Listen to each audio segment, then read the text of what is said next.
Todo verdadero creyente se encuentra en un proceso de santificación a través del cual nos vamos pareciendo cada vez más al carácter, a la imagen de nuestro bendito Señor y Salvador Jesucristo, a la vez que vamos muriendo cada vez más a todas aquellas actitudes, a todos aquellos rasgos de carácter que son contrarios a nuestro Señor. Sin embargo, no todos los cristianos están conscientes del papel tan importante que juegan las emociones en ese proceso de cambio. No todos estamos conscientes del tremendo obstáculo que las emociones pueden llegar a ser cuando no ocupan un lugar correcto en nuestras vidas. Y ese es precisamente el tema que yo quisiera tratar en esta mañana. Las emociones y la santificación. Mis hermanos, nuestras emociones juegan un papel de suprema importancia en cada decisión que nosotros tomamos, en la forma como evaluamos y reaccionamos cada información que recibimos, en nuestra relación con los demás, incluyendo nuestra relación con el Señor, en el proceso de aprendizaje, en el crecimiento espiritual, en la forma como nos comportamos. Nosotros somos seres emocionales. Dice un autor, todo lo que hacemos, todo lo que decimos, todo lo que pensamos es en algún sentido emocional. De hecho, constantemente nosotros nos encontramos revelando lo que hay en nuestros corazones en forma o en función de nuestras emociones. ¿Cuántas veces nosotros decimos, me siento de esta o de aquella manera? Todo el tiempo. Ya yo no me siento igual con respecto a esta persona. No me siento igual que antes. Somos seres emocionales. Eso es parte, mis hermanos, de lo que somos, como fuimos creados a imagen y semejanza de Dios. Ahora, ¿cómo funcionan nuestras emociones? Ese aparato emocional que Dios colocó en nuestras almas, ¿cómo funciona? ¿Podemos nosotros ejercer algún tipo de control sobre nuestras emociones? ¿O somos más bien controlados por ellas?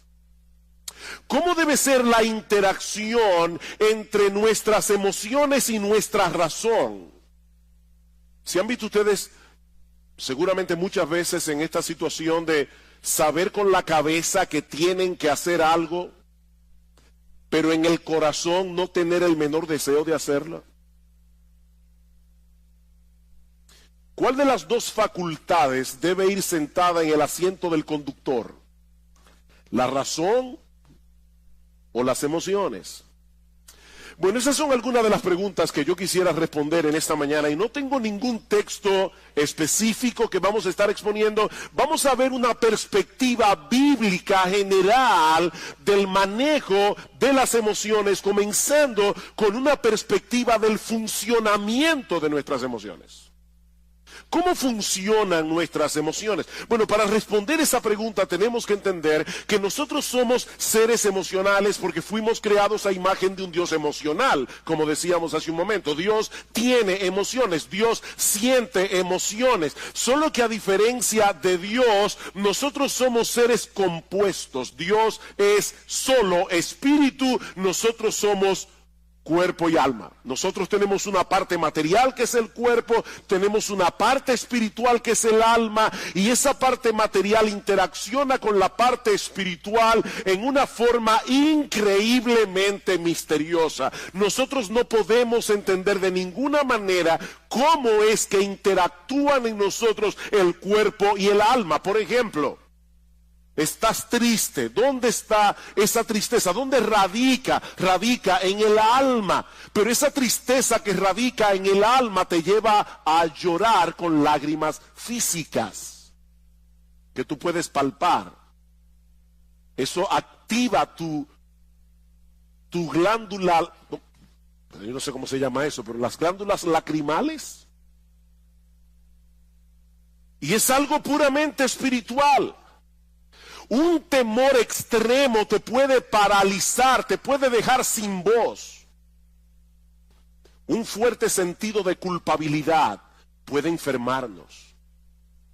Probablemente eso fue lo que le pasó a David cuando dice en el Salmo 32 que mientras él cayó su pecado con Betsabé, se envejecieron sus huesos. Y dice David, se volvió mi verdor en sequedades de verano. David se consumió físicamente por causa de su pecado. Ahora, noten algo muy importante aquí. En todos estos ejemplos que yo acabo de dar, de reacciones emocionales, existe una condición previa que nosotros evaluamos y a la cual reaccionamos, y eso produce emociones. En otras palabras, nuestras emociones tienen una estrecha relación con nuestra percepción o con nuestra evaluación de las cosas. Esa percepción puede ser real, puede no ser real, pero el hecho de que nosotros percibamos la realidad de cierta manera es lo que produce en nosotros una reacción emocional. Por ejemplo, el sufrimiento del Señor Jesucristo en el huerto de Getsemaní era real, causado por la perspectiva de un dolor real.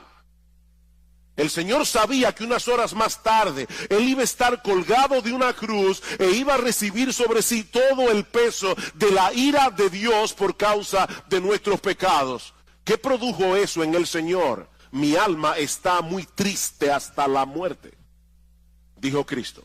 La perspectiva de ese dolor, que era real, produjo en el Señor una reacción emocional. Ahora, puede darse el caso de una persona que experimenta una agonía real en su corazón ante la perspectiva de un problema irreal. La Biblia dice, no os afanéis por el día de mañana. ¿Cuántas personas están esperando un problema que nunca llega, pero lo sufren como si fuera real? Aquí tenemos una agonía real producida por una cosa irreal. De manera que las emociones, mis amados hermanos, no se producen en nosotros porque sí. Nuestras emociones no son meras reacciones químicas, como dicen algunos, sobre las cuales no tenemos ningún control. Nuestras emociones se producen como resultado de nuestra percepción o evaluación de las cosas. Por eso alguien ha dicho muy atinadamente que nuestras emociones revelan nuestras creencias y revelan nuestros valores.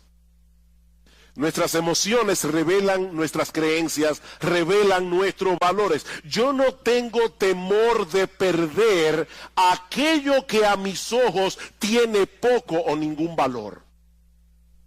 Eso no me causa tristeza. Así que aquello que te causa una profunda tristeza es lo que revela dónde están tus valores. ¿Qué es lo que tú colocas por encima de lo demás? Yo no me airo por lo que no me importa. Las emociones siempre tienen un objeto en la mira que a nuestros ojos posee algún valor. Brian Borgman dice, por ejemplo, pensar en la ira no produce ira. Vamos a suponer que usted está en la universidad, están dando una clase sobre la ira. Eso no produce ira. Pero pensar en el aborto sí lo produce. ¿Se dan cuenta? Pensar en la ira no produce ira. Pensar en la injusticia del aborto sí produce ira, o debería producir ira. Ahora, por supuesto, eso no significa que antes de experimentar una emoción nos detenemos a evaluar conscientemente lo que está sucediendo a nuestro alrededor para luego reaccionar. Eso es algo que ocurre de manera instantánea. Por ejemplo, si en medio de la noche, a las 3 de la mañana, tú estás profundamente dormido, escuchas un ruido atronador en la sala de tu casa, lo más natural es que sientas temor inmediatamente, aunque tú no tengas ni idea de lo que produjo ese ruido. Ese temor se produce por la percepción de que puedes estar en peligro. No es necesario que el peligro sea real. Tal vez fue que se cayó una lámpara, el gato la tumbó. Puede ser que no haya un ladrón en la casa. El peligro no es real. Pero basta con que tengamos la percepción de que podemos sufrir algún tipo de daño y eso va a disparar en nosotros la emoción del temor. Y lo mismo ocurre a la inversa. Un individuo puede estar tan seguro de que van a darle un aumento de sueldo que él ya lo está disfrutando sin tenerlo en la mano, aunque al otro día lo boten de la empresa. Y eso lamentablemente pasa muchas veces. O puede suceder que un individuo esté tan seguro de que la muchacha que le gusta le va a decir que sí, que él ya está experimentando la emoción de la boda. Pero resulta que ella le dice que no. Es así como funcionan nuestras emociones. El objeto de nuestra esperanza puede ser una mera ilusión, pero causa una emoción real. Ustedes recuerdan, luego de la victoria de Saúl contra el pueblo de Amalek, que Samuel mandó a llamar al rey Agag, a quien Saúl le había perdonado la vida, a pesar de que Dios le había dicho explícitamente que lo matara. Dice la Biblia en 1 Samuel capítulo 15, versículo 32, que Agag vino delante de Samuel alegremente, pensando dentro de sí que el peligro había pasado. Unos minutos más tarde fue descuartizado. Su alegría fue real, pero su perspectiva de la realidad no lo era. Y eso nos lleva de la mano a nuestro segundo encabezado. Ya vimos, yo espero que se haya podido entender cómo funcionan las emociones, cómo se disparan las emociones. Bueno, veamos ahora en segundo lugar nuestra responsabilidad en el control de las emociones. Nuestra responsabilidad en el control de las emociones. Mis hermanos, si nosotros partimos de la presuposición de que nuestras emociones son impulsos primitivos o meras reacciones químicas sobre las cuales no tenemos ningún control, entonces nosotros no somos responsables por las emociones que experimentamos. Sin embargo, es interesante notar que en la Biblia Dios nos da órdenes muy precisas con respecto a las emociones que nosotros deberíamos sentir con respecto a ciertas cosas. Dios nos da órdenes emocionales. Por ejemplo, en Deuteronomio capítulo 6, versículo 5.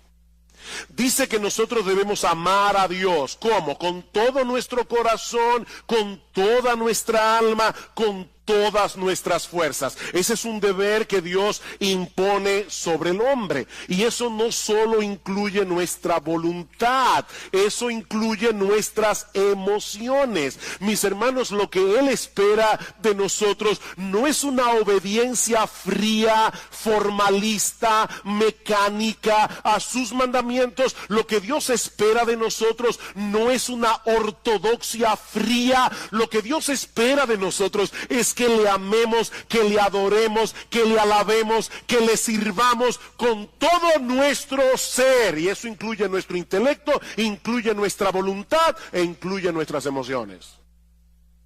¿Qué dice el Salmo 100?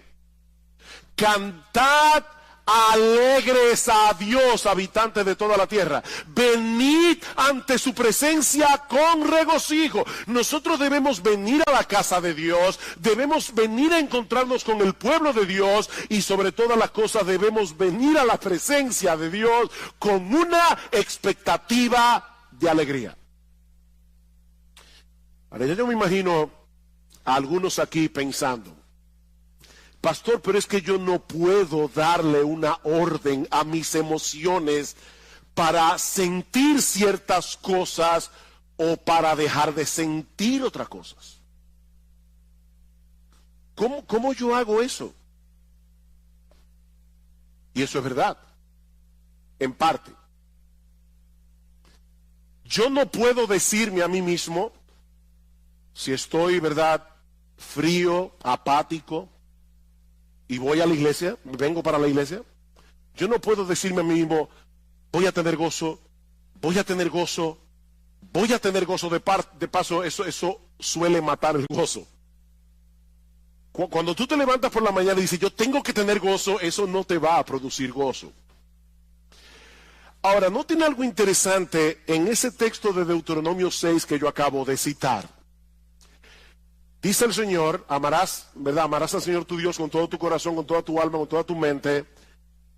Y luego el pasaje continúa diciendo, y estas palabras que yo te mando hoy estarán sobre tu corazón, y las repetirás a tus hijos, y hablarás sobre ellas estando en tu casa y andando por el camino y al acostarte y cuando te levantes, y las atarás como una señal en tu mano y estarán como frontales entre tus ojos, y las escribirás en los postes de tu casa y en tus puertas. En otras palabras, ese amor de Dios se nutre del conocimiento que nosotros obtenemos acerca de Dios por medio de su revelación. Para amar a Dios con todo nuestro ser, alma, intelecto, voluntad, emociones, necesitamos información fidedigna acerca de Dios. Una información que, según este texto, nosotros debemos traer continuamente a nuestras cabezas y a la mente de nuestros hijos. En otras palabras, hay una relación estrecha entre nuestras emociones y nuestro conocimiento. Hay una relación estrecha entre nuestras emociones y nuestro proceso de pensamiento. Por ejemplo, Salmo 18, versículos 1 al 3, dice el salmista, yo te amo, Jehová, fortaleza mía, Jehová, roca mía y castillo mío, mi libertador, Dios mío, fortaleza mía, en él confiaré, mi escudo y la fuerza de mi salvación, mi alto refugio. Invocaré a Jehová, quien es digno de ser alabado, y seré salvo de mis enemigos. Estas expresiones de amor de parte del salmista surgieron de una percepción adecuada de Dios, fruto de la percepción y del conocimiento verdadero que el salmista tenía acerca de Dios. Dios es un refugio, Dios es un castillo en el cual podemos escondernos en tiempos de aflicción. Y lo mismo podemos decir acerca del amor al prójimo. Los dos mandamientos más importantes son: amarás al Señor tu Dios y al prójimo como a ti mismo. Y eso incluye emociones de compasión, eso incluye emociones de misericordia. Ahora, ¿cómo surgen esas emociones en nosotros? Escuchen este pasaje en Levítico 19:33. Cuando el extranjero morare con vosotros en vuestra tierra, no le oprimiréis. Como a un natural de vosotros tendréis al extranjero que mora entre vosotros, y lo amarás como a ti mismo, porque extranjero fuisteis vosotros en la tierra de Egipto. ¿Se dieron cuenta de esa conexión? Lo amarás como a ti mismo, porque extranjeros fuisteis vosotros en la tierra de Egipto. En otras palabras, la memoria de sus penurias, cuando ellos eran extraños, extranjeros y esclavos en Egipto, podía disponer sus corazones a experimentar misericordia y compasión por los extranjeros. El hecho de ponernos conscientemente en el lugar del que sufre es una forma de cultivar algunas emociones que generalmente acompañan un amor genuino al prójimo. ¿Saben cuál es nuestro problema? Nosotros vivimos tan centrados en nuestro pequeño mundo, en nuestro pequeño reino, que no nos ponemos en el lugar de los demás y consecuentemente no sentimos las emociones que deberíamos sentir asociadas con el amor al prójimo. Somos demasiado egocéntricos. Así que, hermanos, nosotros somos responsables por el cultivo de emociones piadosas. Somos responsables. En Romanos capítulo 12, el apóstol Pablo da una serie de mandatos. Y observen cómo cada uno de estos mandatos va conectado con nuestra vida emocional. El que preside debe hacerlo con solicitud. El que hace misericordia debe hacerlo ¿cómo? Con alegría. Debemos aborrecer lo malo, debemos seguir lo bueno. Amaos los unos a los otros con amor fraternal. En lo que se requiere diligencia, no debemos ser perezosos. Debemos ser fervientes en el espíritu. Debemos ser gozosos en la esperanza. Debemos ser sufridos en la tribulación. Emoción tras emoción tras emoción, conectado con nuestros deberes. La vida cristiana que es digna de Dios y de su agrado, mis amados hermanos, incluye un sano despertar de nuestras emociones. Y eso me lleva ahora a mi tercer y último encabezado. Ya vimos cómo funcionan las emociones, ya vimos la responsabilidad que tenemos de controlar nuestras emociones. Veamos ahora el papel que juega la verdad en el control de nuestras emociones. El papel que juega la verdad en el control de nuestras emociones. Ya hemos visto que las emociones tienen una estrecha relación con nuestro entendimiento, con nuestra evaluación de lo que percibimos. Por lo tanto, mis hermanos, los pensamientos con los que llenamos nuestras mentes, aquellos pensamientos que son el objeto de nuestra meditación, jugarán un papel de suprema importancia en las emociones que sentimos, para bien o para mal. Por eso Pablo dice en Romanos capítulo 12 que nosotros no debemos conformarnos a este siglo, sino que debemos ser transformados por medio de la renovación de nuestro entendimiento. El proceso de santificación en la vida cristiana tiene como centro operativo nuestro entendimiento, no nuestras emociones. ¿Oyeron eso, hermanos? El proceso de santificación tiene como centro operativo nuestro entendimiento, no las emociones. Nosotros llegamos a la vida cristiana con muchas mentiras en nuestras mentes que ahora deben ser gradualmente desplazadas por la luz de la verdad de Dios revelada en su palabra. Eran estas mentiras las que estaban detrás de todo comportamiento pecaminoso y de toda emoción pecaminosa. Vamos a Efesios capítulo 4, versículo 17.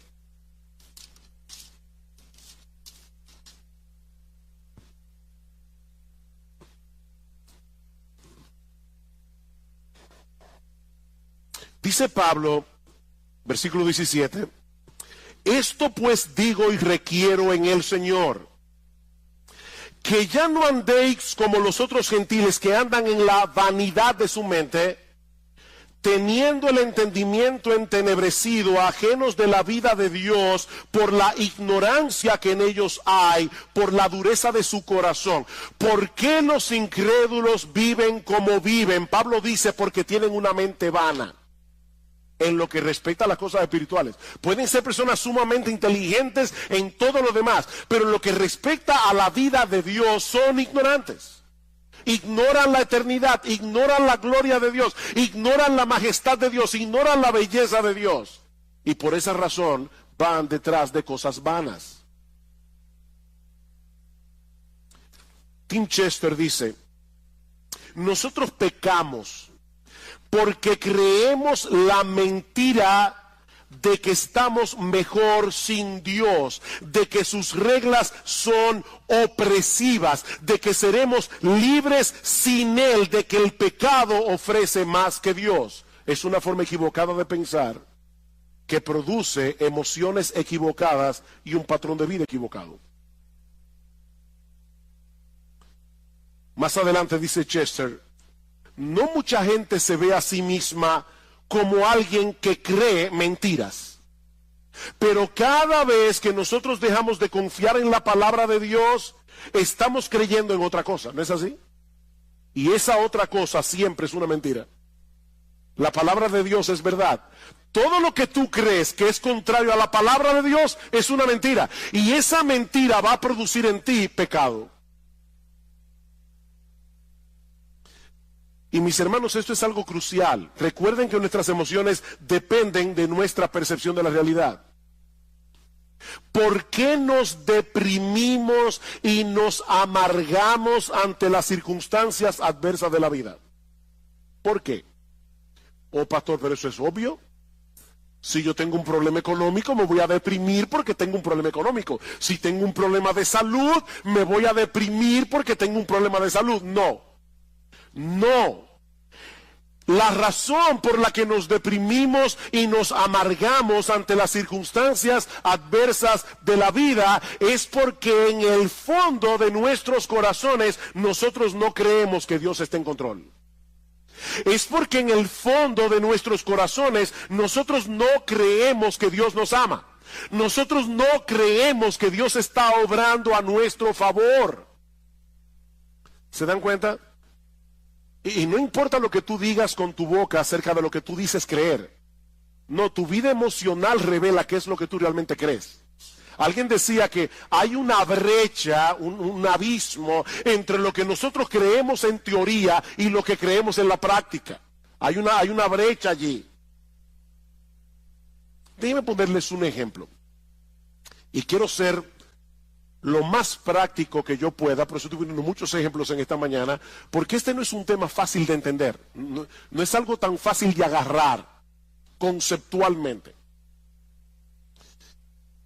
Basado en la enseñanza de Pablo, en la carta a los Colosenses, una de las cosas que Pablo nos dice en esa carta es que nuestra identidad está en Cristo y que nosotros estamos completos en Él. Colosenses capítulo 2, versículo 9 al 10. Eso quiere decir, mis amados hermanos, en términos bien prácticos, que nosotros no tenemos que tratar de probarle nada a nadie.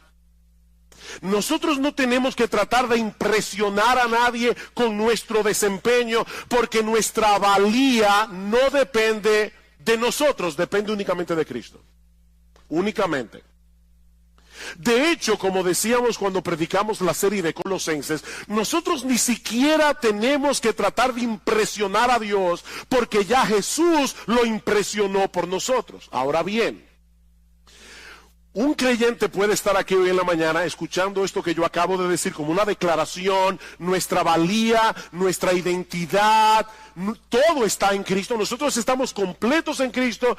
Un creyente puede estar aquí hoy, ahora mismo, en esta mañana, y estar asintiendo a esta enseñanza bíblica con todas sus fuerzas. Si nuestra identidad está en Cristo, o como dice Pablo en el capítulo 3 de Colosenses, nuestra vida está escondida en Él. Pero resulta que mañana, cuando este individuo que está aquí sentado hoy llega a su trabajo, le dan la información de que él ha sido despedido. Era un trabajo muy bien remunerado en una empresa muy reconocida. Ahora, esta persona tiene buenos ahorros, ha recibido una abundante remuneración por sus prestaciones laborales. Sin embargo, ahora se siente profundamente abatido, profundamente deprimido, porque en su mente él ha perdido su razón de ser en la vida. Antes él era alguien, porque él trabajaba en esta empresa tan reconocida, pero ahora él se siente como un don nadie, más digno de compasión que de respeto. ¿Saben por qué? Porque en la mente de ese individuo, no importa la teología que él decía con la boca, en la mente de este individuo su identidad no depende de Cristo, depende de sus logros personales. Y eso le puede pasar a un padre. O sea, su identidad depende de que la gente lo reconozca como un buen padre. Una madre, su identidad depende de que la gente la reconozca como una buena madre. Y por supuesto, cuando sus hijos hacen una de las suyas, sobre todo públicamente, delante de todo el mundo, su universo se desmoronó, porque toda su identidad descansaba en esa identidad que esa persona había forjado.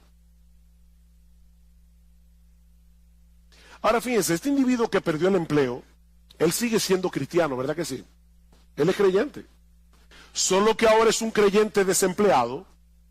De manera que su identidad primaria no ha cambiado, sigue siendo exactamente la misma. Él es un pecador salvado por gracia, justificado por la fe en la persona del Señor Jesucristo. El problema es que él todavía continúa sintiendo la necesidad de probar algo. No sé si se dan cuenta de lo que estoy tratando de explicar aquí. Él está tratando de probar algo, de justificarse ante los demás, o de justificarse ante sí mismo, cuando lo cierto es, mis amados hermanos, que nosotros no tenemos nada que probar. Cristo es nuestra identidad y eso no cambia con las circunstancias. ¿Ven ustedes, mis hermanos, cómo la mentira obra en nosotros? Así que si queremos ver cambios en nuestras vidas y llegar a ser emocionalmente estables, necesitamos que la verdad de Dios revelada en su palabra continúe desplazando las mentiras de nuestros corazones. Dice Tim Chester, la santificación consiste en hacer cada vez más pequeña la brecha que hay entre nuestra fe confesional y nuestra fe funcional. Nuestra fe confesional, lo que tú dices creer, tu teología, con lo que tú realmente crees en la práctica.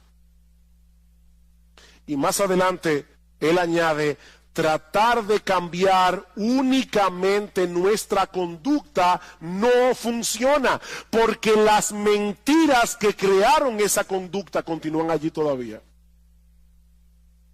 Vamos al Salmo 119. Salmo 119. Ustedes conocen que este salmo tiene como tema central la palabra de Dios. Esto es un poema de amor a la palabra de Dios. ¿Qué dice el salmista en el Salmo 119? Versículo 25. Abatida hasta el polvo está mi alma. Vivifícame según tu palabra. ¿Qué puede sacarte de ese abatimiento? La verdad de la palabra de Dios. Versículo 28. Se deshace mi alma en ansiedad. ¿Qué debo hacer? ¿Tomar un ansiolítico? No, susténtame según tu palabra. Versículo 49. Acuérdate de la palabra dada a tu siervo, en la cual me has hecho esperar. Ella es mi consuelo en mi aflicción, porque tu dicho, lo que tú dices, Señor, que es la verdad verdadera, es lo que me ha vivificado. Versículo 92. Si tu ley no hubiese sido mi delicia, ya en mi aflicción hubiera perecido. Nunca jamás me olvidaré de tus mandamientos, porque con ellos me has vivificado, con la palabra de Dios. Versículo 111. Por heredad he tomado tus testimonios para siempre, porque son el gozo de mi corazón. Mis hermanos, ¿qué es lo que el salmista está diciendo aquí? Que es la verdad de Dios revelada en su palabra la que nos hace libres. Es la verdad de Dios revelada en su palabra la que nos consuela. Es la verdad de Dios revelada en su palabra la que levanta nuestra alma abatida. Es la verdad de Dios revelada en su palabra. Es el evangelio, mis hermanos, lo que nos hace libres. Es la verdad revelada en la palabra de Dios la que debe ir sentada en el asiento del conductor de nuestras vidas, no las emociones.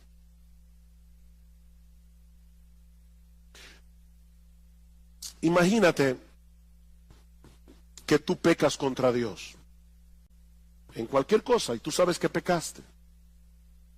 El Espíritu Santo te redarguye de pecado. Tú le pides perdón a Dios. Déjame hacerte una pregunta, que quiero que respondas allí donde estás, en tu corazón. ¿Cuántas veces tú has pecado contra Dios, le has pedido perdón por tus pecados y sigues sintiéndote culpable? ¿Cuántas veces? ¿Cuántas veces tú pecas contra Dios, pides perdón y todavía hay una voz dentro de ti que te dice, qué fácil? Después que hiciste lo que te dio la gana, ahora tú quieres venir delante de Dios para que te perdone. Aquí las emociones nos están traicionando.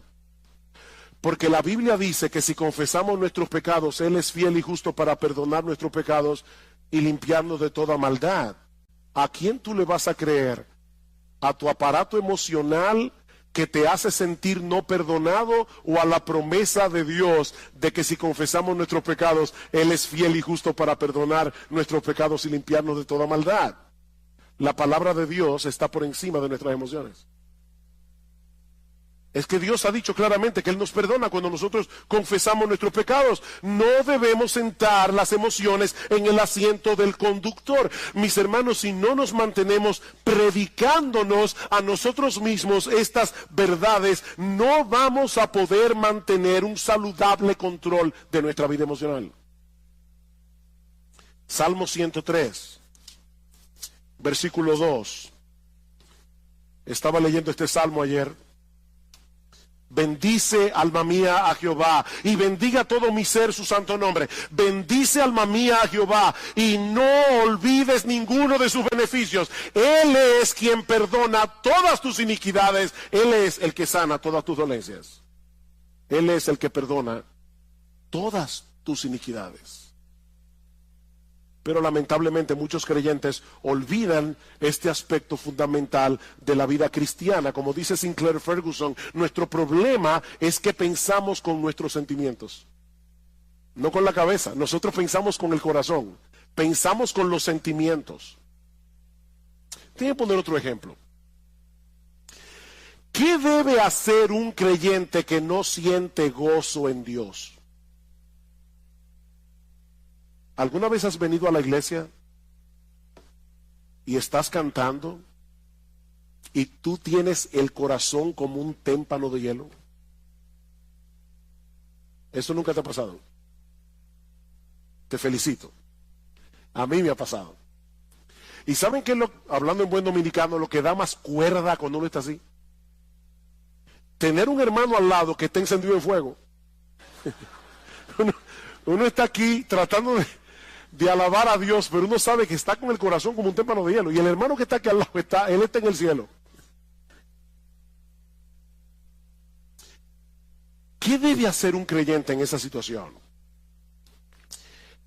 Él debe, una de las cosas que él no debe hacer, es fingir una emoción que él no tiene.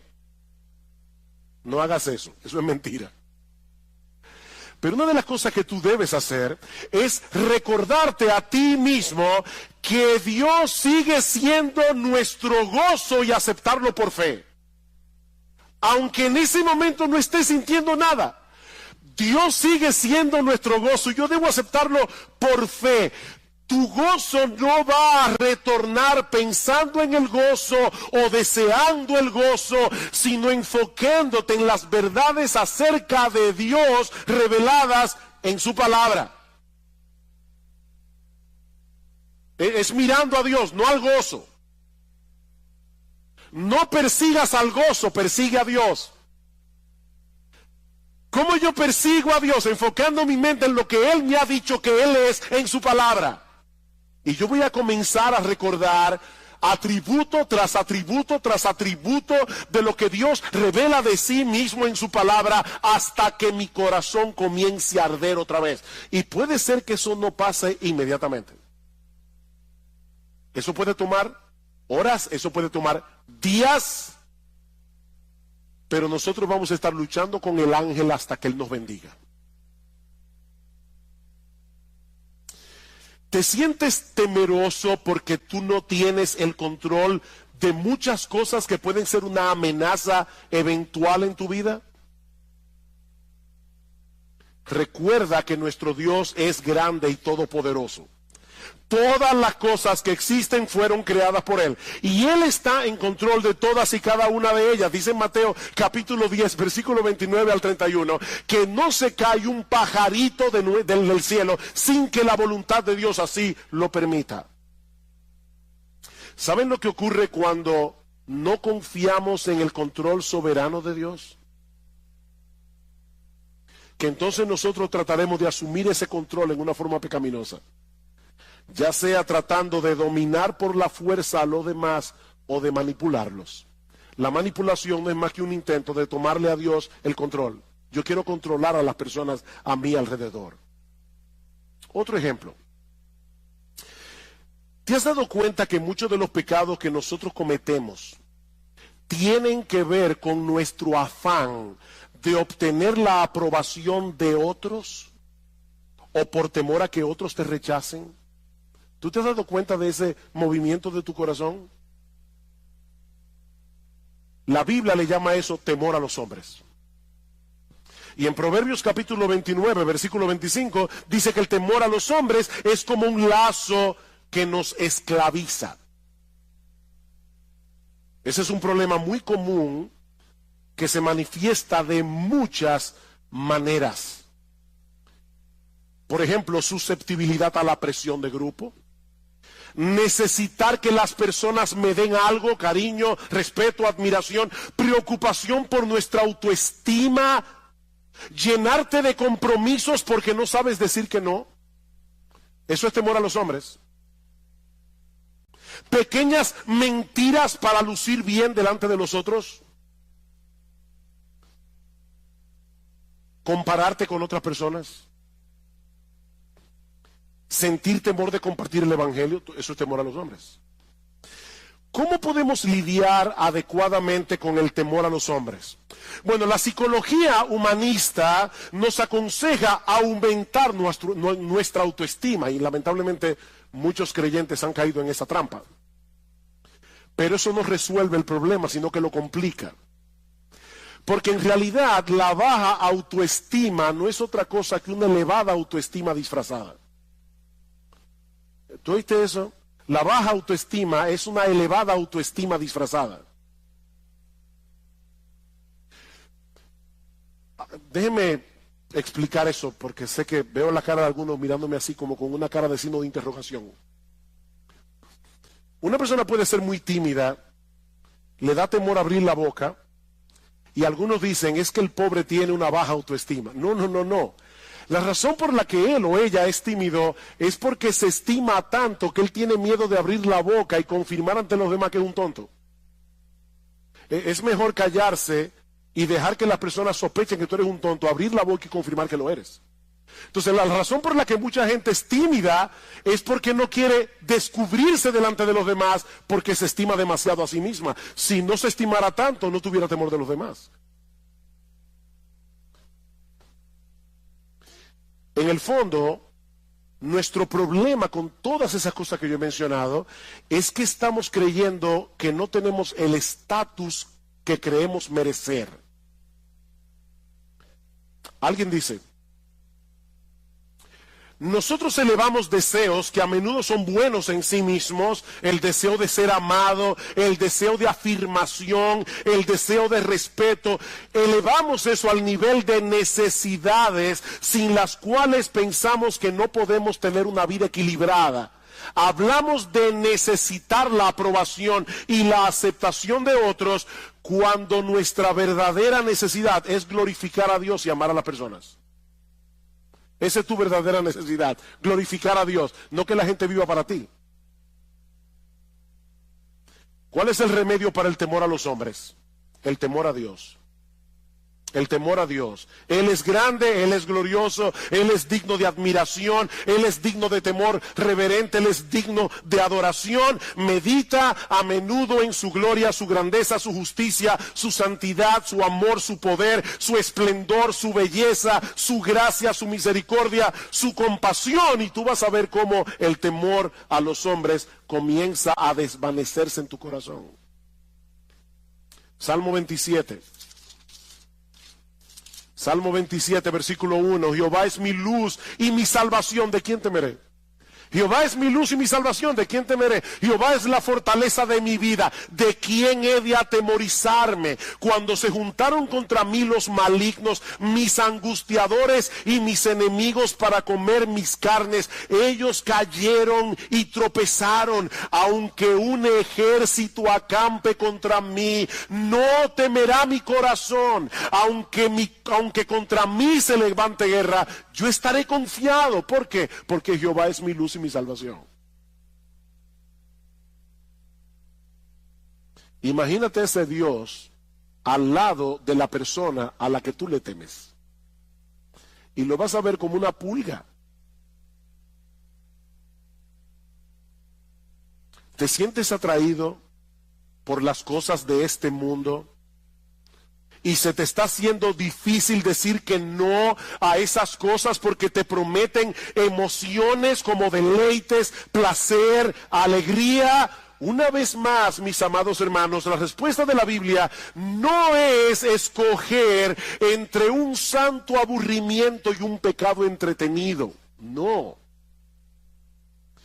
La Biblia nos invita más bien a buscar ese deleite, ese placer, esa alegría en el único lugar donde realmente puede ser hallado, en Dios mismo. En Dios mismo. ¿Recuerdan ustedes lo que Cristo le dijo a la mujer samaritana? El que bebiere de esta agua volverá a tener sed, mas el que bebiere del agua que yo le daré no tendrá sed jamás, sino que será en él una fuente de agua que salte para vida eterna. ¿Qué es esa fuente de agua? ¿Saben qué es esa fuente de agua? Dios mismo. Es el Espíritu Santo morando en nuestro interior. ¿Y cómo lo sabemos? Porque más adelante, en Juan capítulo 7, versículo 37 al 38, escuchen lo que dice el Señor Jesucristo.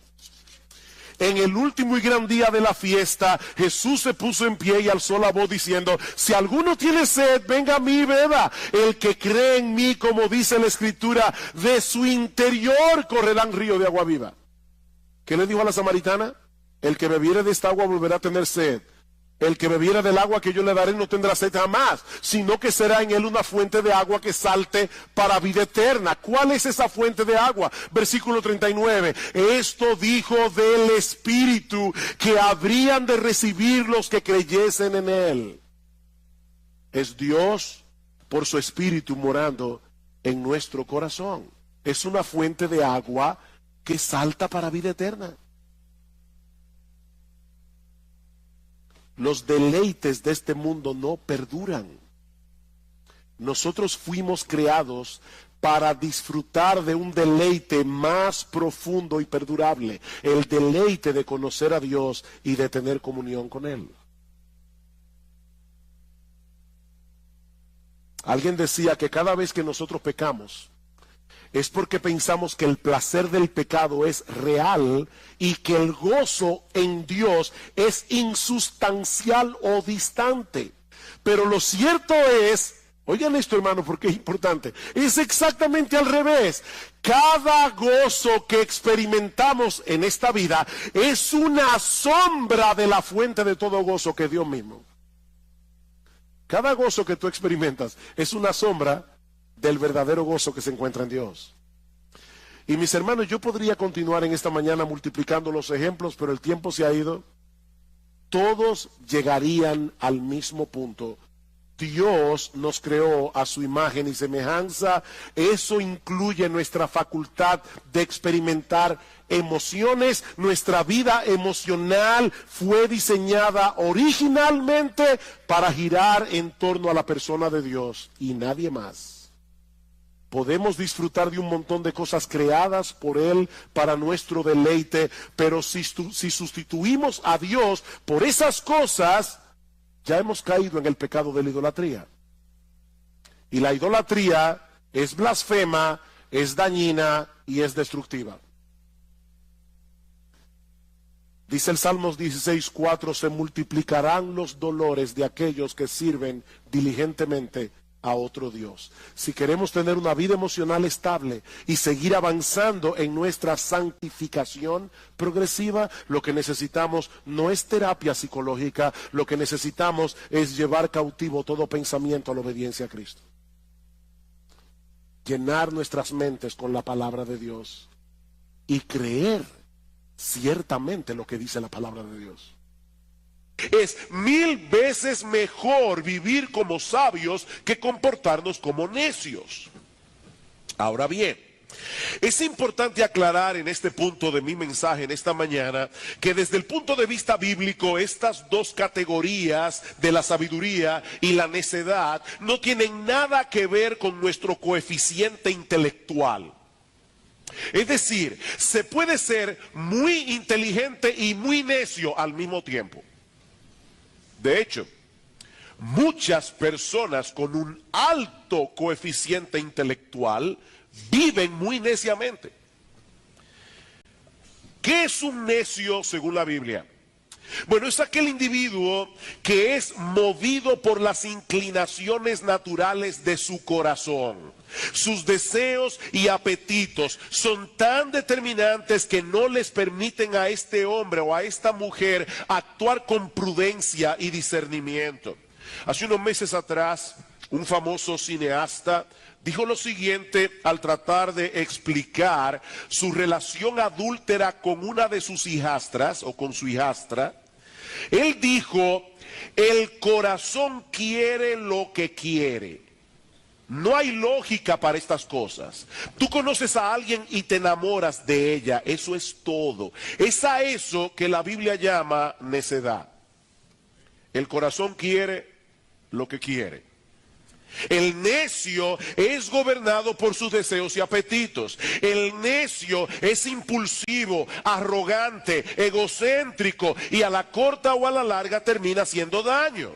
Porque a él no le importan las consecuencias de sus actos. Dice en Proverbios capítulo 23, versículo 9, no hables a oídos del necio porque menospreciará la prudencia de tus razones. En otras palabras, tus argumentos pueden ser muy convincentes, pero el necio se mueve por sus apetitos, no por su razón.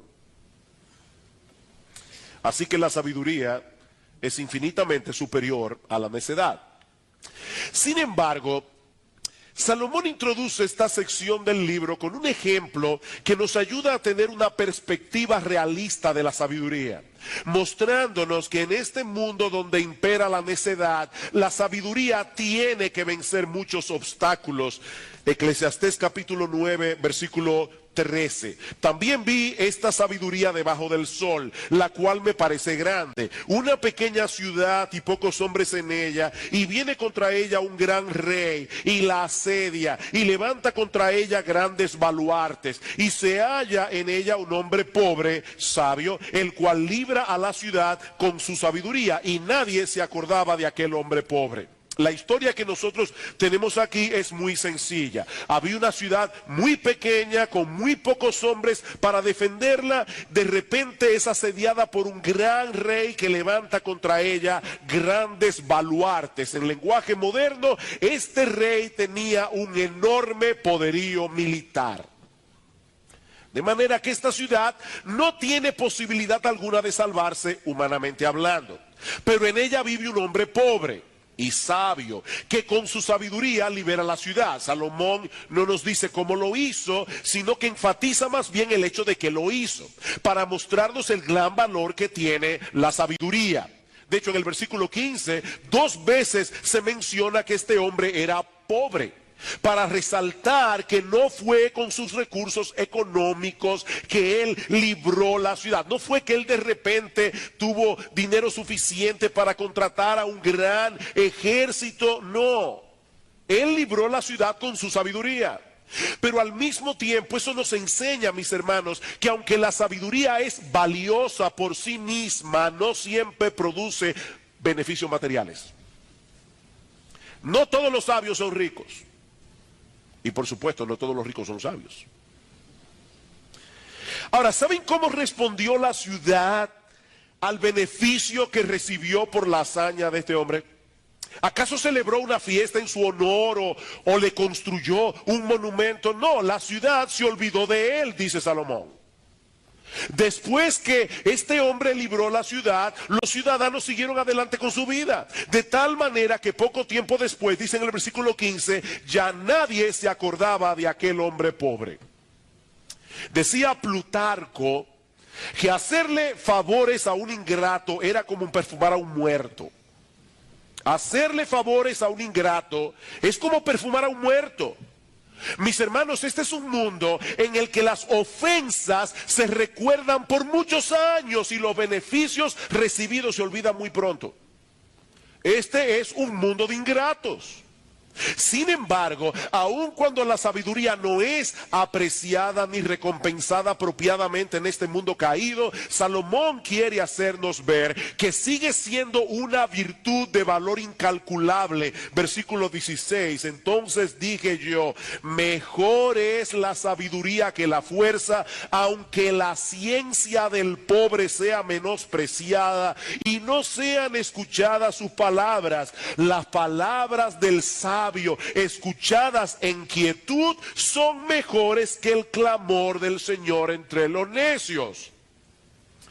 Es mejor ser un sabio que habla bajito a ser un ignorante y chillón.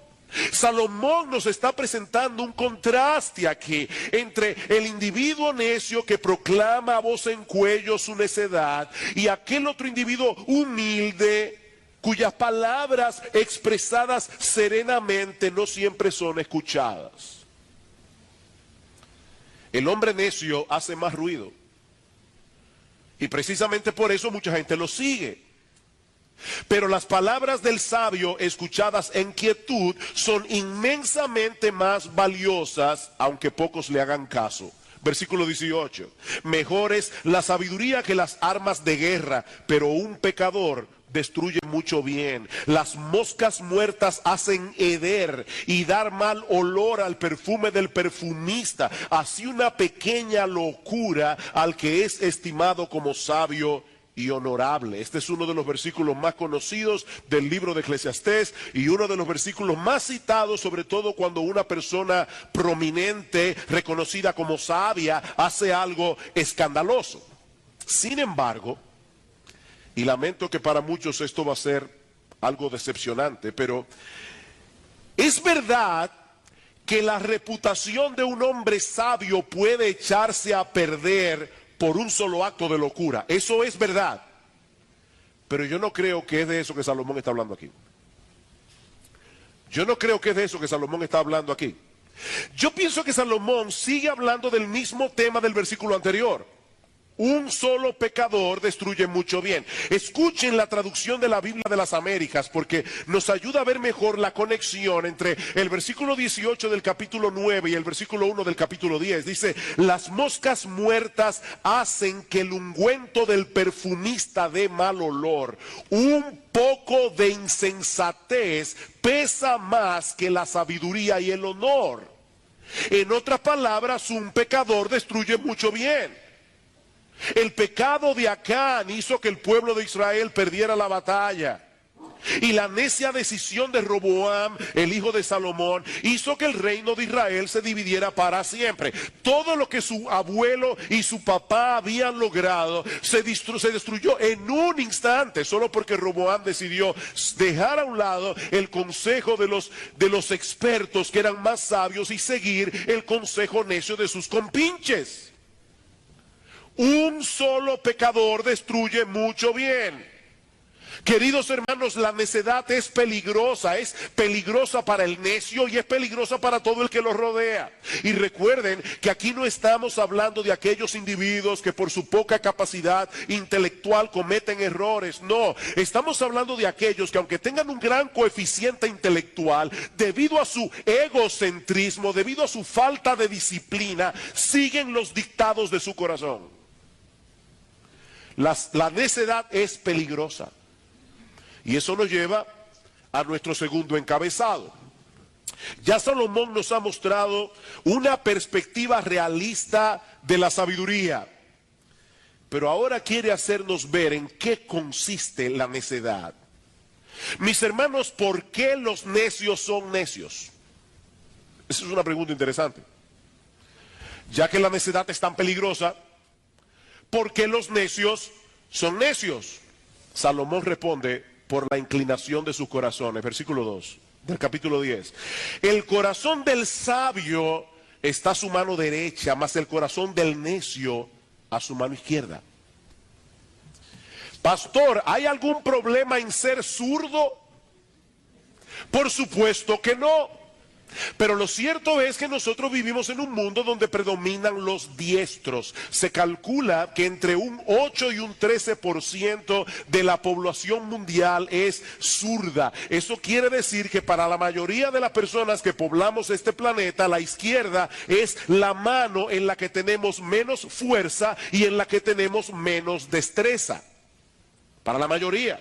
Es por esa razón que en el mundo antiguo la mano derecha simbolizaba el honor y el poder, mientras que la mano izquierda representaba la ineptitud, el rechazo y la perversidad. Noten, hermanos, que cuando nosotros queremos señalar que una persona hace algo bien, nosotros decimos que es diestra en lo que hace. ¿Verdad que sí? Oye, fulano es diestro en lo que él hace. Pero cuando nosotros queremos señalar algo que es oscuro y perverso, decimos que es siniestro. Bueno, esa palabra viene del latín y significa a la mano izquierda. Es por eso que en el pasaje de Mateo capítulo 25, en los versículos 31 y 41, se nos dice que el Señor va a poner a sus ovejas, ¿a qué mano? A la mano derecha, y a los cabritos, es decir, a los que no creían en él, a la mano izquierda. Ahora, por otra parte, cuando la Biblia habla del corazón, se refiere, para ponerlo en lenguaje más sencillo, a la cabina de control del ser humano. Dice el texto que el corazón del sabio está en su mano derecha, el corazón del necio a la mano izquierda.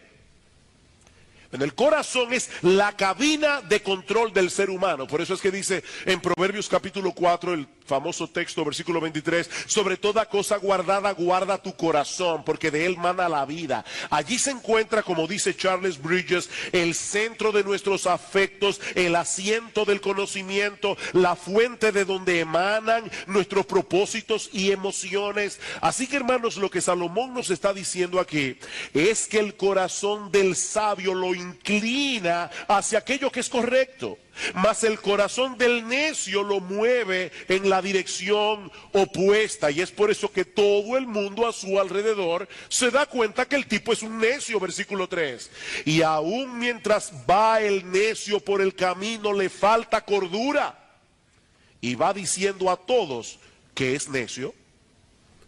Todo el tiempo está tomando decisiones equivocadas, diciendo lo que no debe decir, hablando cuando se debe callar, y cuando alguien intenta corregirlo, el necio no escucha consejos. Dice en Proverbios capítulo 12, versículo 15, que el camino del necio es derecho en su propia opinión. Él sabe más que todo el mundo. Su camino es derecho en su propia opinión, y precisamente por eso se meten muchos problemas, y eso nos lleva a nuestro tercer encabezado, los resultados de la necedad. A partir del versículo 4, Salomón nos comparte un conjunto de proverbios que a primera vista no parecen tener conexión entre sí. Pero cuando los miramos más detenidamente nos damos cuenta que todos ellos giran en torno a la necedad y a los resultados de la necedad en el gobierno, en el trabajo y en el hablar. Es de eso que Salomón está hablando aquí. Versículo 5. Hay un mal que he visto debajo del sol, a manera de error emanado del príncipe. Pastor, saltó el versículo 4. No se preocupe, vamos a llegar allí. Pero yo he querido agrupar estos versículos en su forma más fácil de exponer, vamos a decirlo de esa manera. Dice en el versículo 5, hay un mal que he visto debajo del sol, a manera de error emanado del príncipe. La necedad está colocada en grandes alturas, los ricos están sentados en lugar bajo. Alguno dirá, ¿y qué problema tiene eso? Qué bueno que es así, la guerra del proletariado. No, espérese. Vi a siervos a caballo y príncipes que andaban como siervos sobre la tierra. En los días de Salomón, los pobres tenían muy poca oportunidad de prepararse adecuadamente para el gobierno de una nación. De manera que lo que se está promoviendo aquí no es que los ricos gobiernen por ser ricos, sino que los puestos de la administración pública estén en las manos de los más aptos. Noten en el versículo 6 que el problema que Salomón está presentando aquí es cuando la necedad está colocada en grandes alturas. Mis hermanos, cuando eso sucede, el resultado será desastroso para la nación. Así que los mejores gobernantes son aquellos que colocan en los puestos de poder a las personas más aptas y no piden excusa por eso. Voy a repetir eso otra vez. Los mejores gobernantes son aquellos que colocan en los puestos de poder a las personas más aptas y no piden excusa por eso. Lamentablemente, mis hermanos, eso no es lo que suele suceder. Porque muchas veces los gobernantes suben al poder con muchos compromisos previos. Y tienen que honrar sus compromisos. Como bien señala un comentarista, los disparates y los errores de los gobiernos humanos pueden ser vistos a menudo en esta tragedia. ¿Cuál es la tragedia? Que los gobernantes ponen a sus necios favoritos por encima de otros que son más calificados. Eso es terrible, hermanos, cuando los gobernantes ponen en los puestos clave del gobierno a sus necios favoritos. Dice en Proverbios capítulo 26, versículo 8, que el que le da honra al necio es como el que ata la piedra a una honda. ¿Y eso qué significa? Bueno, si tú vas a usar una honda como la que usó David cuando luchó contra Goliat, tú tienes que dejar la piedra suelta, porque de lo contrario la honda no funciona. Si tú amarras la piedra a la honda no sirve. Y eso es precisamente lo que ocurre cuando se le da honra a un necio. Cuando se coloca a un necio en un puesto de honor, él no va a usar el puesto para bien, sino para mal. Es un necio. Y el asunto es 1000 veces peor cuando el gobernante mismo es un necio. ¡Ay de ti, tierra! Cuando tu rey es muchacho y tus príncipes banquetean de mañana. Estaba leyendo que cuando Charles XII, el rey de Suecia, heredó el trono, su papá, Charles XI, murió cuando él tenía 14 años de edad. Y Charles XII era un individuo alocadísimo. Él se metía en el apartamento de su mamá a caballo y golpeaba a medio mundo.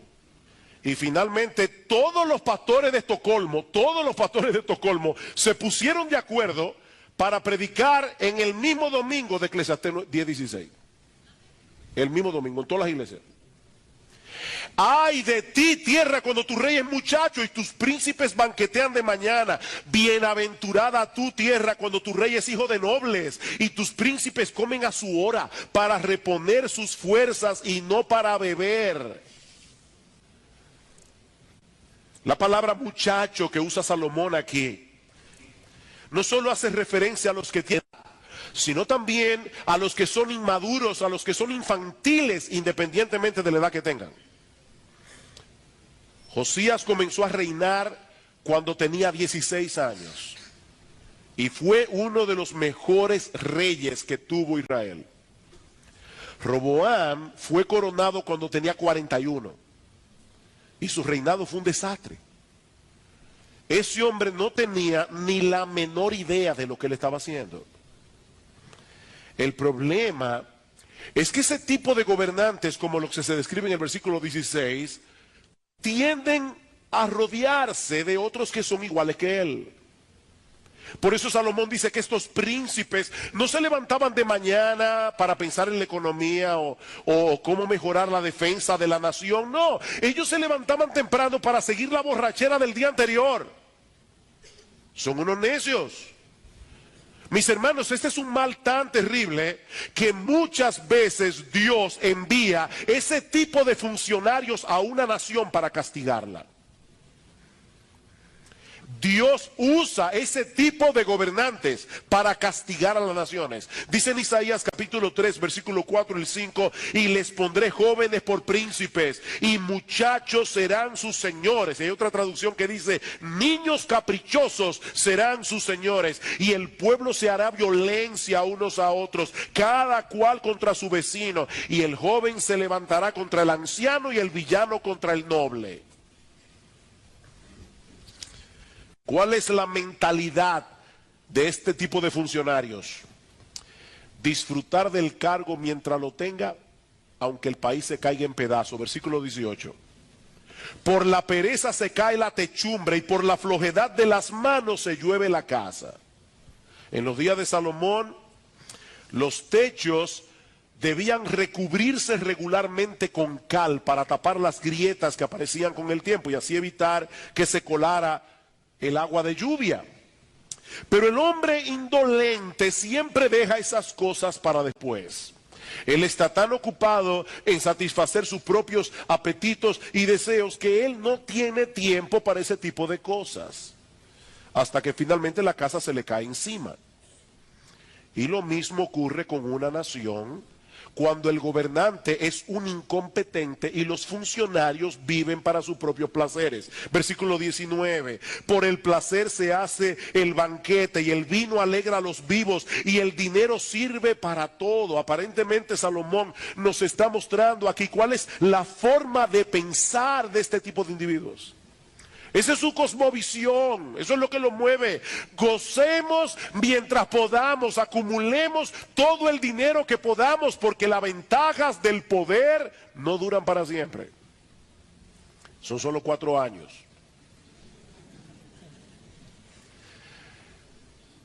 Cuando yo estaba estudiando este pasaje, pensé, ay, qué bueno es saber que la historia humana termina en el tribunal de Dios. Qué tranquilidad saber que la historia termina en un juicio y que en esa corte no se hace acepción de personas. Dice Juan que él vio en una visión en el día del juicio a todos los muertos, grandes y pequeños, de pie ante Dios. Allí no importa el título, la cuenta bancaria, si es en dólares, si es en pesos, si es en yen, si es en euro. Todos los muertos, grandes y pequeños, de pie ante Dios.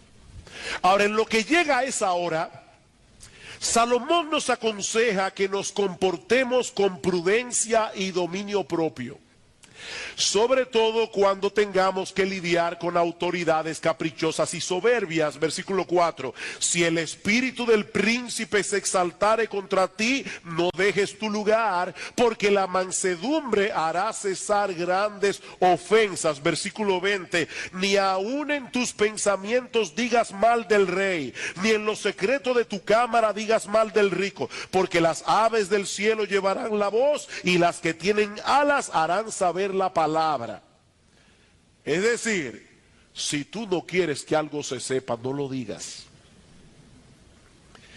No lo digas, que tú no sabes quién tiene un amigo que es amigo del amigo del amigo del funcionario.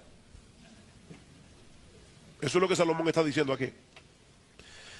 Y mis hermanos, debemos recordar que Salomón está pensando aquí en regímenes monárquicos, donde la autoridad del rey era casi absoluta. Nosotros vivimos en una democracia que provee mecanismos legítimos para manifestar nuestro desacuerdo con las decisiones, con las políticas del gobierno, y cada 4 años tenemos la oportunidad de elegir otros gobernantes.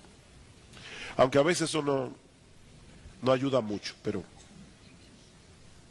decía Winston Churchill que la democracia es el peor sistema de gobierno diseñado por el hombre, con la excepción de todos los demás sistemas que se han probado de vez en cuando.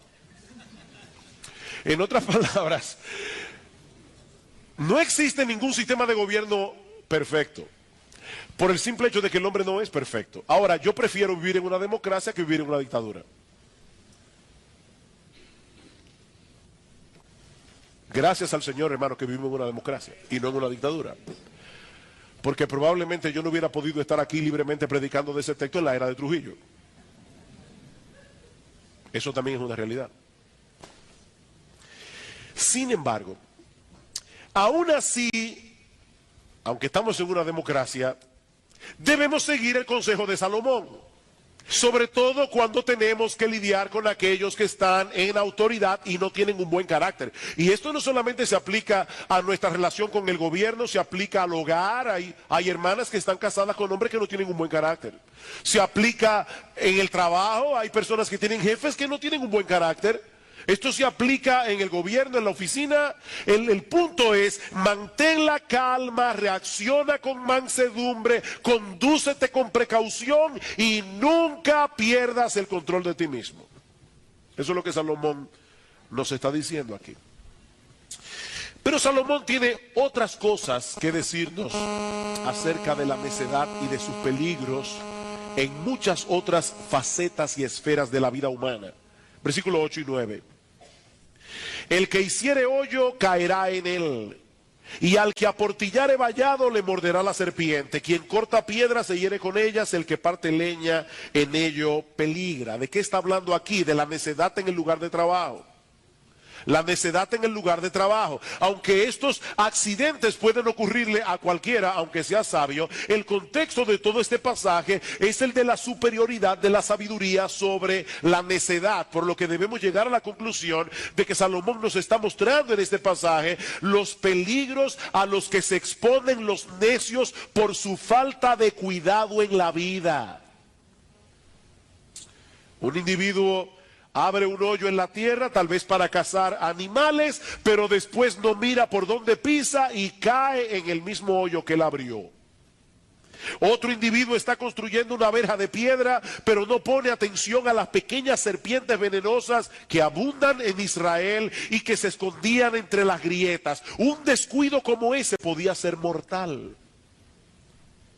Otro está cortando piedras y se corta él mismo con ellas. Y algo similar le pasa al que está partiendo leña. ¿Cuál es el punto, mis hermanos? El punto es que una pequeña necedad, una pequeña distracción puede tener resultados fatales. Y en el mejor de los casos, hacernos la vida más difícil. Versículo 10. Si se embotara el hierro y su filo no fuere amolado, hay que añadir entonces más fuerza. Pero la sabiduría es provechosa para dirigir. ¿Cómo piensa el necio? ¿Para qué perder el tiempo amolando el filo del hacha? Si comienzo más temprano, termino más temprano y voy a tener más tiempo para hacer lo que me dé la gana. Una vez oí que el colmo de un vago es levantarse bien temprano para tener más tiempo sin hacer nada. O sea, este individuo está mirando el reloj. Él quiere rápidamente irse a hacer lo que él quiere. ¿Para qué perder el tiempo amolando el hacha? De paso, muchos estudiantes les pasa algo similar. Ellos deciden perder el tiempo durante su preparación académica, nunca terminan la carrera o la terminan mal y eso se convierte en un problema para el resto de su vida. Ellos no querían amolar el hacha. En el versículo 11 encontramos un ejemplo similar. Si muerde la serpiente antes de ser encantada, de nada sirve el encantador. Seguramente muchos de ustedes han visto aquí a un encantador de serpiente, aunque sea verdad en películas. Yo nunca he visto uno en la vida real, pero en películas sí. Tratando de hipnotizar a la serpiente con el sonido de la flauta. Bueno, la realidad es que la música tiene muy poco que ver con el supuesto encantamiento, porque las serpientes son sordas. Las serpientes no tienen oídos externos. Lo que atrae su atención son las acciones y miradas del encantador. Hay que tener mucha paciencia para poder perfeccionar este arte. De manera que si el individuo, por ser un necio, se apresuraba y actuaba antes de tiempo, antes de que la serpiente estuviera encantada, se arriesgaba a ser mordido por la serpiente o a dañar arruinar por completo el espectáculo y quedarse sin ganancia. Todas estas historias nos llevan a la misma conclusión. Los necios actúan descuidada y apresuradamente y terminan haciéndose daño a sí mismos. Eso es lo que hace un necio. Mis hermanos, yo quiero insistir, la necedad es peligrosa. La necedad es dañina. Ahora, lo que más distingue al necio son sus palabras. Eso es lo más característico del necio. Versículo 12. Las palabras de la boca del sabio son llenas de gracia. Eso nos recuerda Efesios 4, ¿verdad? Que dice, ninguna palabra corrompida salga de vuestra boca, sino la que sea buena, la necesaria a fin de dar gracia a los oyentes. Hay palabras que corrompen. El chisme es una palabra corrompida. Por eso, hermanos, es mejor caer en manos de buitres y no en manos de un chismoso. Porque los buitres se comen a los muertos, los chismosos se comen a los vivos. Los chismosos son peores que los buitres. Personas que hablan con otras personas, lo que tiene que ver con otras personas. Eso es terrible. ¿Qué dice aquí? Las palabras de la boca del sabio son llenas de gracia, mas los labios del necio causan su propia ruina. Este es un tema recurrente en el libro de Proverbios y en el resto de la Biblia. El sabio y el necio se descubren en su hablar. Por eso es que dice la Biblia que aún el necio cuando calla pasa por sabio, porque nadie se da cuenta. Se descubren en su hablar. Mientras el sabio beneficia a todo el que lo escucha, el necio se consume a sí mismo por lo que habla, como lo traduce la Biblia de las Américas. Él se traga a sí mismo. Todo lo que dice de principio a fin es pura necedad. Versículo 13, el principio de la palabra de su boca es necedad, y el fin de su charla nocivo desvarío. Más simple, él comienza hablando disparate y termina expulsando veneno. De principio a fin. Y lo más triste del caso es que él no para de hablar. El necio se siente impulsado a decir todo lo que le pasa por la cabeza. Es que yo soy sincero. No, tú eres un necio. Eso es necedad, versículo 14. El necio multiplica palabras, aunque no sabe lo que ha de ser, y quién le hará saber lo que después de él será. ¿De qué está hablando Salomón aquí? Que nadie sabe lo que va a suceder en el futuro. Nadie. Pero el necio habla como si fuera un experto en la materia. Él lo sabe todo. ¿Ustedes han visto esos individuos que siempre están haciendo proyecciones? Vaticinando lo que va a suceder. Él es un experto. Él cree conocer lo que nadie más conoce. Y de ese modo fastidia a todo el mundo con su erudición. Versículo 15. El trabajo de los necios los fatiga porque no saben por dónde ir a la ciudad. Hoy diríamos de un individuo así que se pierde en un ascensor. Pero aún así le encanta opinar de todo. Y sobre todo tener la última palabra. No importa de qué se esté hablando, de política, de economía, de teología. Él es un experto en todo. Él no para de hablar. Él domina la conversación. He ahí el retrato de un necio. Y es evidente, mis hermanos, que Salomón quiere lograr un impacto en nosotros. Él quiere movernos a buscar la sabiduría y a huir de la necedad. La pregunta es ¿cómo? ¿Cómo? ¿Cómo podemos librarnos de este mal? ¿Cómo podemos llegar a ser sabios y evitar la necedad? Bueno, eso es lo que yo quiero responder en los minutos que me quedan. Al inicio de este mensaje nosotros decíamos que un necio es aquel que es gobernado por sus deseos y por sus apetitos. Su deseo de tener lo que quiere y cuando lo quiere es tan determinante que no le permite ejercer discernimiento a la hora de actuar, a la hora de tomar una decisión, a la hora de abrir la boca. ¿Qué es lo que necesitamos entonces? Bueno, antes que nada, mis amados hermanos, amigos que están aquí en esta mañana, debemos reconocer nuestra propia necedad. Por ahí comienza. Por ahí comienza la necedad de haber vivido toda una vida de espaldas a Dios. La necedad de haber seguido toda nuestra vida las inclinaciones de nuestro propio corazón. Dice en Proverbios capítulo 1, versículo 7, que el principio de la sabiduría, el ABC de la sabiduría, la puerta de entrada a la sabiduría es el temor del Señor. Es reconocer que Él es digno de ser adorado, Él es digno de ser amado, Él es digno de ser obedecido y vivir en consecuencia. Pero ¿saben qué, mis amados hermanos, amigos que están aquí en esta mañana? Eso es imposible de hacer en nuestras propias fuerzas. Yo no puedo ser sabio simplemente porque decido ser sabio. Necesitamos desesperadamente a Cristo. ¿Tú recuerdas el relato del hombre pobre pero sabio que rescató una ciudad? Pero yo no pienso que Salomón tenía a Cristo en mente cuando escribió este relato. Pero si hay alguien en la Biblia que encaja perfectamente con esa descripción, es el Señor Jesucristo.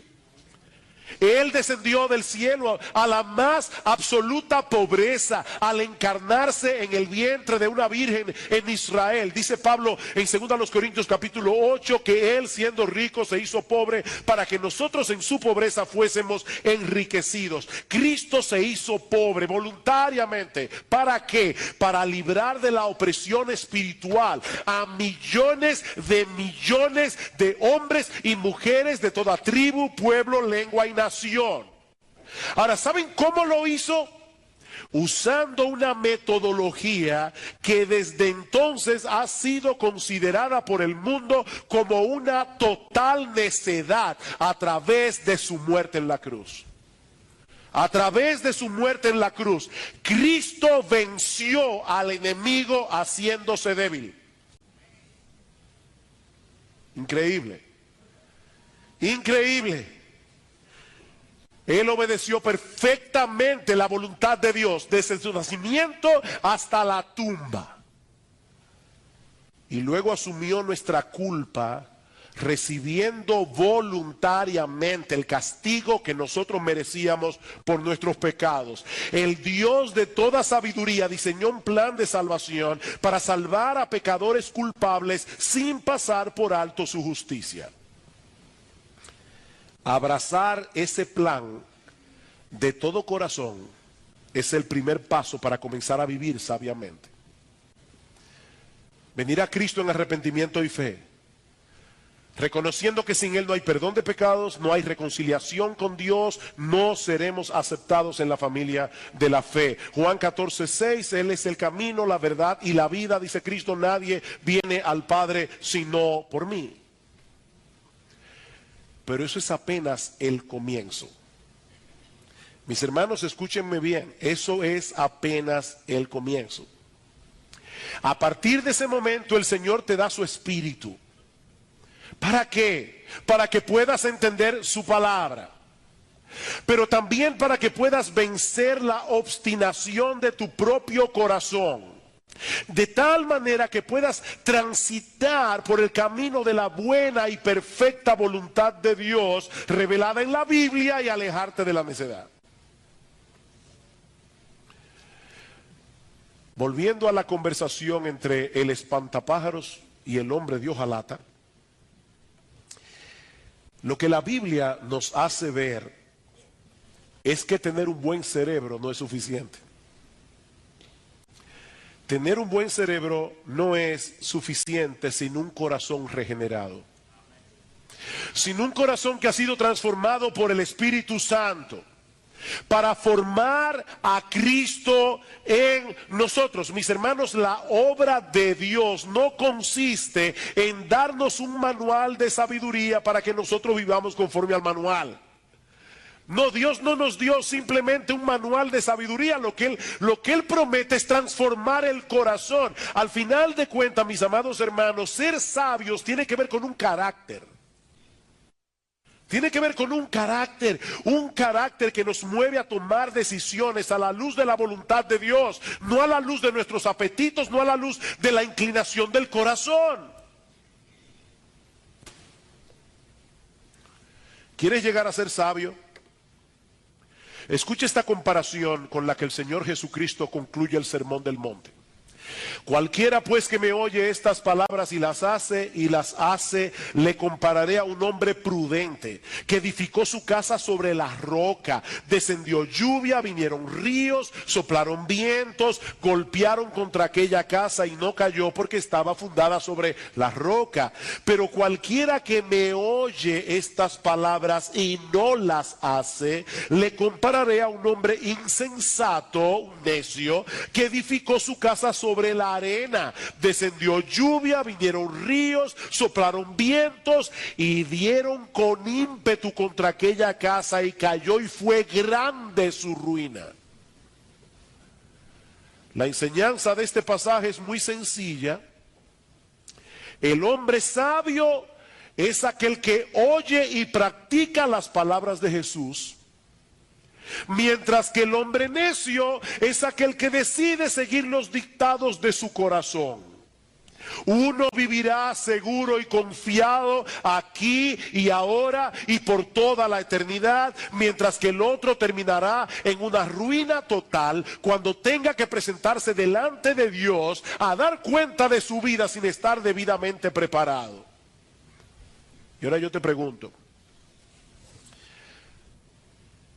a creyentes, a aquellos que profesan ser creyentes y a los que no lo son, ¿cuál es la base sobre la cual estás tratando de construir tu vida? ¿Sobre la arena de tu propia decencia y de tus propias opiniones personales? ¿O sobre la roca firme de Jesús y su palabra? Ahora, no me malentiendan. Jesús no vino al mundo a dejarnos un código de conducta que debemos tratar de obedecer para poder llegar al cielo. Él no vino a eso. No, Él vino más bien a llevar a cabo una gran obra de salvación a favor de un montón de hombres y mujeres que no podíamos seguir ese código de conducta para llegar al cielo. Espero eso se haya entendido. Él no vino a dejarnos un código de conducta. Él vino a salvarnos porque nosotros no podíamos seguir ese código de conducta. Mi amigo, nadie se salvará por vivir a la luz de las enseñanzas de Cristo. Nadie se salvará por vivir a la luz de las enseñanzas de Cristo, porque eso es imposible de hacer en nuestras propias fuerzas. Pero cuando Jesús salva a un pecador de pura gracia y solo por medio de la fe, entonces Él le sigue dando la gracia necesaria para andar en sabiduría, obedeciendo la voluntad revelada de Dios en su palabra, no perfectamente, pero sí sinceramente. Por eso es que Pablo dice en 1 Corintios 1:24 que Cristo es poder de Dios y sabiduría de Dios. Cristo es poder de Dios y sabiduría de Dios. Y en Colosenses capítulo 2 versículo 3 dice que en Él están escondidos todos los tesoros de la sabiduría y del conocimiento. Mi amigo, mi invitación en esta mañana es a que te aferres hoy a la sabiduría de Dios en Cristo, confiando únicamente en Él para el perdón de todos tus pecados, determinado a transitar por el camino de su voluntad revelada, no en tus propias fuerzas, sino por medio de la gracia que proviene de Él.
Lassati mi scegli mele tu, un sole che scuria tra i rami. Mi dissi vieni con me stasera, una sera che pari a magia, una cantina che durava musto, lo cuore mio, gli incidetti tutto.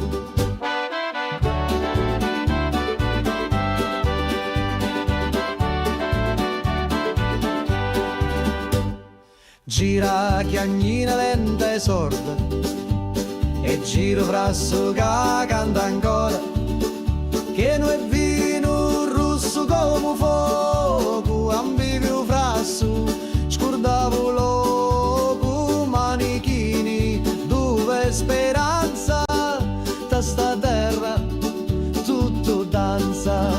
Prega Maria che faccio milico, mi persi su dai panni rossi, c'era una croce fatta d'olivi, mi dai sopra senza scusa.